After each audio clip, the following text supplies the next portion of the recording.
So today we'll be playing acoustic guitar in open D tuning, learning how the tuning works and a few easy shapes that you can use to noodle around with beautiful chords. If you're new here, welcome to this channel. This is the Bearded Guitarist, and in this channel you can find acoustic and electric guitar videos. If you are a first-time viewer, don't forget to subscribe to this channel to keep up with all my upcoming videos and hit the bell icon to be notified. You can also follow me on Instagram, where I post extra content that I don't post here on YouTube, live streamings, behind the scenes, so we can be in touch even there. That said, we are ready to start with this open D tuning. So the first thing to learn is how the open D tuning works if you come from the standard tuning. The standard tuning from the low end to the high end goes as E, A, D, G, B, E, as most of you know. And now we are changing a few strings down to a different tuning. So let's start from the top one, which rather than being an E string, it becomes now D. So you take your E string and you go one whole step down to D. Then the A stays the same and the D stays the same. The G string becomes now an F sharp. So you have to go down by half step and you get the F sharp. The B string goes down one whole step to A, and the E string, the high E string, the first string, goes down to D. So that you have three Ds, 1, 2, and 3 here. So if you think about it, guys, we are taking the two E strings down to D. We are also changing the G down to F sharp and then the B down to A. Not as difficult as it looks like at the beginning. So don't get scared of changing the tuning of your strings. It's very easy, and you can experiment a lot with the open tuning. So it's gonna be fun. Right, now that we know about this open D tuning, don't get confused with the DAT-GAT tuning, which is a different tuning which works pretty much the same, except that you don't change the open G string. So rather than playing an F sharp here, you basically play the G as in standard tuning. I can do the same using my first finger here, so the DAT-GAT sounds like this. Okay, kind of like a D sus chord, but the open D tuning sounds this way, like a D major chord. That's why open D, because it sounds the same as an open D chord that you play this way in standard tuning. Now let's also learn how you can play a few easy melodies, starting from the first string, which is now a D, and following the path of the major scale, the way you construct the major scale. So the major scale is made by whole step, half step, and then 3 times whole step and half step again, which means starting from the open D, you can place your finger on the 2nd fret, whole step, then 4th fret, another whole step, then half step to the 5th, whole step to the 7th, whole step to the 9th, whole step to the 11th, and half step to the 12th, where you're back to the open D. This is the same as do, re, mi, fa, sol, la, ti, do. Okay, basically the major scale. And you can do that here, as well as here, as well as here, because obviously they are 3 D strings. So you can do, and on this one, which is also what we'll be using to construct the chords. So while you noodle around with open strings playing an open D chord, you can create the melodies that I was playing before, and more, many more, just noodling around with these strings that we said, with these notes. Or if you're a little bit more advanced, you can basically do the same from the 2nd string, which is now an A, and at least get the first few notes until the root. So basically A, B, C sharp, D, to create the rest of the melody, like I was doing, this kind of stuff. Okay, that said, we are ready to go and learn the first few easy shapes that you can use to noodle around. So we will count now the root notes on the open D string on top, the 6th string, and as we said before, we're gonna have D, then 2nd fret is gonna be E, then 4th F sharp, 5th G, 7th A, 9th B, 11th C sharp, and then 12th D again. Now you don't have to necessarily learn the names of the chords that we are playing. You can just learn the degree. You can think about it as 1, then as the 2, the 3, the 4, the 5, the 6, the 7th, and then back to the 1. You just need to know whether a chord is major or minor following the harmonized major scale. So we're gonna use 1, 4 on the 5th fret and 5 on the 7th as major, same obviously on the 12th. Then we are going to use 2nd on the 2nd fret, 3rd on the 4th fret, and 6th on the 9th fret as minor, and even the 11th fret, which is a diminished really, you can use it with the minor shapes that we are going to learn. And now we only need to learn 2 easy shapes depending on which degree you're going to play. So since we play the root note here and the 3rd of the chord on the former G string, which is now an F sharp, you're going to get a major chord, root major 3rd, if you keep playing the same fret. So if I play the open string and open string, that's root and major 3rd of the 1st degree. If I do it on the 4th and the 5th degree, I'm gonna get another 2 major chords, okay? So I'm using the same fret. So 5 and 5, for example, 7 and 7, right? Now, how does a major chord become minor? If you just move the major 3rd down half step. So instead of having the same fret, you're now gonna have the previous fret for the minor 3rd, and you can use that for the 2nd degree, for the 3rd, for the 6th, and as we said, even for the diminished, which is the 7th, okay?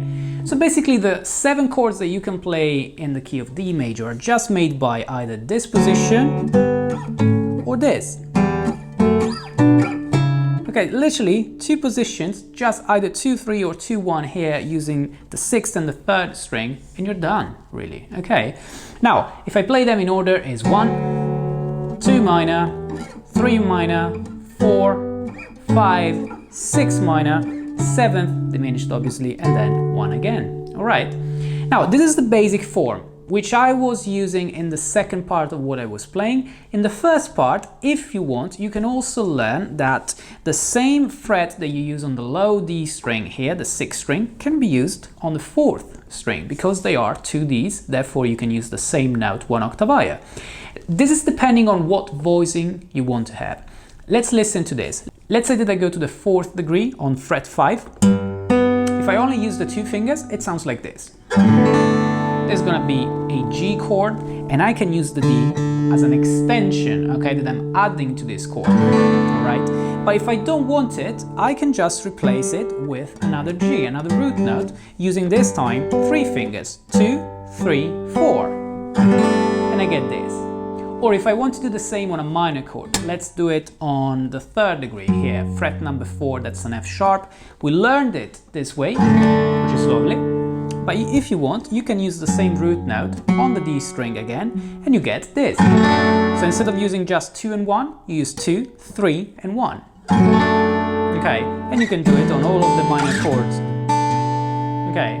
Now you can go back to the intro and learn what I was playing if you like it, or you can create your own noodling, just knowing these few positions, few melodies that you can use, and then mess around with finger picking patterns. What I was playing in the intro was first, just open strings, you know, patterns to hear the open strings. The way I counted, maybe it's interesting, because I was counting it in 6/8, like 1, 2, 3, 4, 5, 6.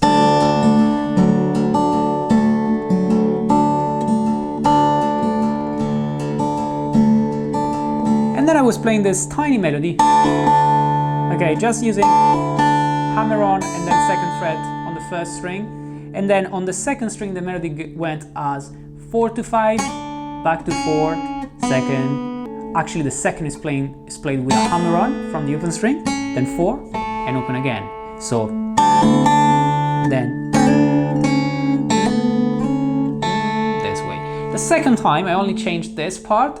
Rather than playing this, I played 2nd, 1st, 2nd, open, so da-da-da, and then the same. Okay, using a few bass notes and other open strings in between, but that's completely up to you. It depends on what finger picking pattern you want to use. And then from there, I went to the very first part with chords, where I was playing the full position, the one with 3 fingers that we saw, and I was playing the 5th degree, 4, 1. Okay, second time I was doing with a little bit of strumming, always very soft. 4th again. And then here, as an answer, as a reply, as a call and response, I was basically doing a 4, 3 minor, 2 minor, 1, just to create na na na na. Okay, this kind of thing, which is cool to me. It's like 1, and then 4, 3, 2, 1. Okay, just doing that, same positions that we saw before. Then from here I went into a more mellow part, a little lower with the dynamic. Guys, play around with the dynamic. Make sure that you can, create variations in the volume of what you're hearing, because that creates a variation in the feeling as well, okay? So I went to the 6th degree, this time without the additional finger, just using the simple position that we saw with 2 fingers. I was playing 6, minor obviously, 5, 4, staying here, and then the second time instead I was playing 6, 5, 4, down to 3, down to 2, and then the 1. And just to finish that, I was doing again the 4, 3, 2, 1. Okay, 4 major, 3 minor, 2 minor, 1. Okay, and once I was ending on the 1, I was just creating this sus4 thing that we said in the intro that was basically us playing at that gut tuning, because I was only using the first finger on the first fret of the 3rd string, right? I was doing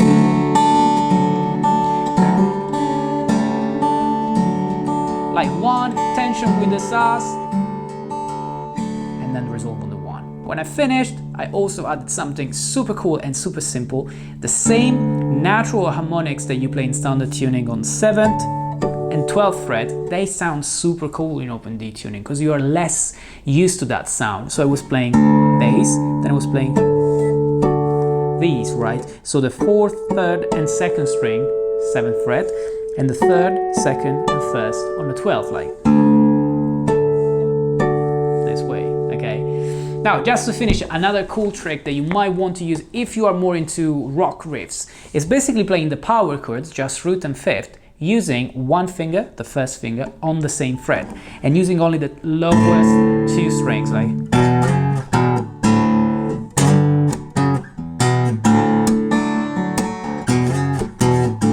this kind of stuff. Alright, that's all for today, guys. I hope you enjoyed this little introduction to the open D tuning. Let me know in the comments below what you think about it, if you liked my intro, if you learned these positions and you basically came up with your own noodling, which is what I really hope. And if it's the first time on this channel, make sure to subscribe to it so that you can keep up with all the upcoming videos, which are going to be acoustic and electric guitar videos. And also you can follow me on Instagram, where I post other content, and we can be in touch even there. I do live streamings there, so it's gonna be fun if we stay in touch even on Instagram. Thanks for watching this video, guys. Stay safe and see you soon.